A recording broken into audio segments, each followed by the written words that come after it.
Telugu Desam party అధినేత చంద్రబాబు విజయవాడలోని CID కార్యాలయానికి వెళ్లారు. హైదరాబాద్ నుంచి గన్నవరం వచ్చిన ఆయన నేరుగా ఏపీ సిఐడి కార్యాలయానికి వెళ్లారు. ఇన్నర్ రింగ్ రోడ్డు ఐఆర్ఆర్ మద్యం ఉచిత ఇసుక కేసులో చంద్రబాబుకు ముందస్తు బెయిల్ మంజూరైంది. బెయిల్ మంజూరు చేసిన హైకోర్టు దర్యాప్తును ప్రభావితం చేసేలా వ్యాఖ్యలు చేయొద్దని ఆదేశించింది.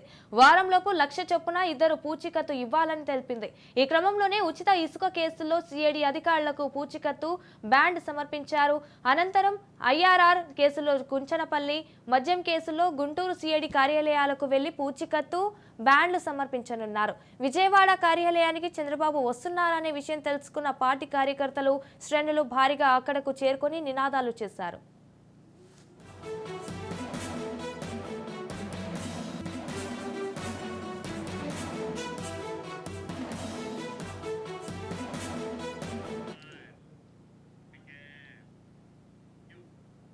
తెలుగుదేశం పార్టీ అధినేత చంద్రబాబు విజయవాడలోని సిఐడి కార్యాలయానికి వెళ్లారు. హైదరాబాద్ నుంచి గన్నవరం వచ్చిన ఆయన నేరుగా ఏపీ సిఐడి కార్యాలయానికి వెళ్లారు. ఇన్నర్ రింగ్ రోడ్ ఐఆర్ఆర్ మద్యం ఉచిత ఇసుక కేసులో చంద్రబాబుకు ముందస్తు బెయిల్ మంజూరైంది. బెయిల్ మంజూరు చేసిన హైకోర్టు దర్యాప్తును ప్రభావితం చేసేలా వ్యాఖ్యలు చేయొద్దని ఆదేశించింది. వారంలోపు 1,00,000 చొప్పున 2 పూచీకత్తు ఇవ్వాలని తెలిపింది. ఈ క్రమంలోనే ఉచిత ఇసుక కేసులో సిఐడి అధికారులకు పూచీకత్తు బ్యాండ్ సమర్పించారు. అనంతరం ఐఆర్ఆర్ కేసులో కుంచనపల్లి, మద్యం కేసులో గుంటూరు సిఐడి కార్యాలయాలకు వెళ్లి పూచీకత్తు బ్యాండ్లు సమర్పించనున్నారు. రైట్గా దీనిపై పూర్తి సమాచారం మా ప్రతినిధి గాలిబ్ లైవ్ లో అందిస్తారు. చెప్పండి గాలిబ్, దీనికి సంబంధించిన అప్డేట్స్ ఏంటి? చంద్రబాబు నాయుడు కొద్దిసేపు నేరుగా విజయవాడ సిఐడి రీజనల్ కార్యాలయం అక్కడ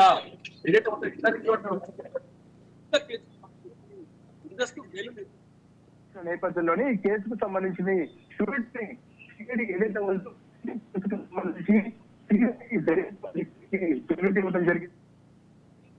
సంబంధించిన బాండ్లు కూడా సమర్పించాడు. చంద్రబాబుకు షూరిటీ ఇచ్చిన వారిలోనే విజయవాడకి సంబంధించిన ఈస్ట్ ఎమ్మెల్యేగా ఉన్న గద్దె రామ్మోహన్ తో పాటు మన గన్నవరం నేతగా ఉన్న యార్లగడ్డ వెంకట్రావు, వీళ్ళిద్దరు కూడా చంద్రబాబుకు విజయవాడలోని సిఐడి రీజనల్ కార్యాలయానికి ప్రధానంగా ఇసుక కేసుకు సంబంధించి ముందస్తు బెయిల్ నేపథ్యంలోని షూరిటీ సమర్పించారు. ఆ తర్వాత చంద్రబాబు నాయుడు సిటీ కార్యాలయానికి వెళ్తున్నారు. చంద్రబాబు నాయుడు సిటీ కార్యాలయానికి భారీ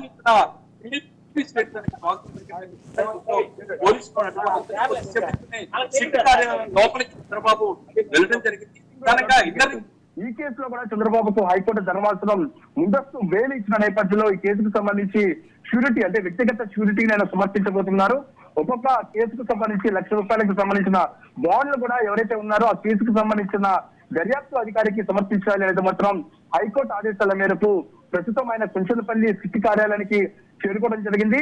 ప్రస్తుతం ఈ ఇన్నర్ రింగ్ రోడ్ అలాట్మెంట్ కేసులో చంద్రబాబుకు టీడీపీ సీనియర్ నేతలు నక్కానంద బాబు, మరొక దూలిపాల నరేంద్ర షూరిటీ ఇవ్వబోతున్నట్టు తెలుస్తుంది. వాళ్ళు కూడా చంద్రబాబుతో కలిసి ప్రస్తుతం సిటీ కార్యాలయం లోపలికి వెళ్లారు. మరి కాసేపట్లో ఆయన బయటకు వచ్చే అవకాశాలు కనబడుతున్నాయి. ఇక ఏదైతే కుంచనపల్లి సిటీ కార్యాలయం షూరిటీకి సంబంధించిన డాక్యుమెంట్ల సమర్పణ పూర్తి చేసుకున్న తర్వాత చంద్రబాబు నాయుడు గుంటూరు వస్తారు. గుంటూరులోని సిఐడి రీజనల్ కార్యాలయంలోని మద్యం కేసుకు సంబంధించి మద్యం కేసులో కూడా చంద్రబాబు ఏటుగా ఉన్నారు. ఇప్పటికే ఈ కేసులోని ఏవన్ గా ఉన్న కొల్లు రవీంద్ర కూడా హైకోర్టు ధర్మాసనం ముందస్తు బెయిల్ మంజూరు చేసింది. ఈ కేసుకు సంబంధించి కొద్దిసేపటి క్రితమే గుంటూరు సిఐడి రీజనల్ కార్యాలయానికి వచ్చిన మాజీ మంత్రి కొల్లు రవీంద్ర ఆయన కూడా షూరిటీని సమర్పించడం జరిగింది. మరి కాసేపట్లో చంద్రబాబు కూడా కుంచనపల్లి సిటీ కార్యాలయంలోని ఇన్నర్ రింగ్ రోడ్ అలాట్మెంట్ కేసుకు సంబంధించిన వ్యక్తిగత షూరిటీ సమర్పించిన తర్వాత ఆయన గుంటూరు చేరుకుంటారు. గుంటూరు సిఐడి రీజనల్ కార్యాలయంలోని మద్యం కేసుకు సంబంధించి షూరిటీని సమర్పించబోతున్నారు. ప్రధానంగా ఇప్పటికే గత వారంలోని హైకోర్టు ధర్మాసనం 3 కేసులకు సంబంధించి inner ring road allotment case, మద్యం అట్లే ఇసుక కేసుకు సంబంధించి చంద్రబాబుకు ముందస్తు బెయిల్ మంజూరు కేసును ఇవ్వడం జరిగింది. దీంతో పాటు ఈ కేసుకు సంబంధించి ప్రభావితం చేసే వ్యాఖ్యలు ఎక్కడ చేయకూడదు అనేది మాత్రం హైకోర్టు ముందస్తు బెయిల్ నేపథ్యంలోనే చంద్రబాబుకు ఆదేశాలు ఇవ్వడం జరిగింది. దాంతో పాటు వారం రోజుల్లోనే ఆయా కేసులకు సంబంధించి ఎక్కడ రిజిస్ట్రేషన్ ఏందో ఆ దర్యాప్తు అధికారికి సంబంధించి నేరుగా కలిసి 1,00,000 రూపాయలకు సంబంధించిన షూరిటీతో పాటు వ్యక్తిగత పూచీకత్తు సమర్పించాలనే దానిపై కూడా హైకోర్టు ఆదేశాల మేరకు ఈ రోజు మధ్యాహ్నం హైదరాబాద్ నుంచి గన్నవరం విమానాశ్రయం చేరుకున్న చంద్రబాబు కొద్దిసేపటి విజయవాడ సిఐడి రీజనల్ కార్యాలయంలోని ఈ ఉచిత కేసుకు సంబంధించి పూచీకత్తుకు సంబంధించిన డాక్యుమెంట్ల సమర్పణ పూర్తి చేసుకున్న తర్వాత కొద్దిసేపటి క్రితం కుంచనపల్లి చేరుకున్నారు. కుంచనపల్లిలోని పూర్తిగా డాక్యుమెంట్ సంబంధించిన ప్రాసెస్ మొత్తం పూర్తి చేస్తున్న తర్వాత మరి కాసేపట్లో ఆయన గుంటూరు చేరుకుంటారు. గుంటూరులోని రీజనల్ కార్యాలయం సిఐడి రీజనల్ కార్యాలయంలోని మద్యం కేసుకు సంబంధించి పూచీకత్తుకు సంబంధించిన డాక్యుమెంట్లతో పాటు బాండ్స్ కూడా మరి కాసేపట్లో గుంటూరులోని సిఐడి రీజనల్ కార్యాలయంలోని చంద్రబాబు సమర్పించబోతున్నారు. Right, thank you for the updates Ghalib.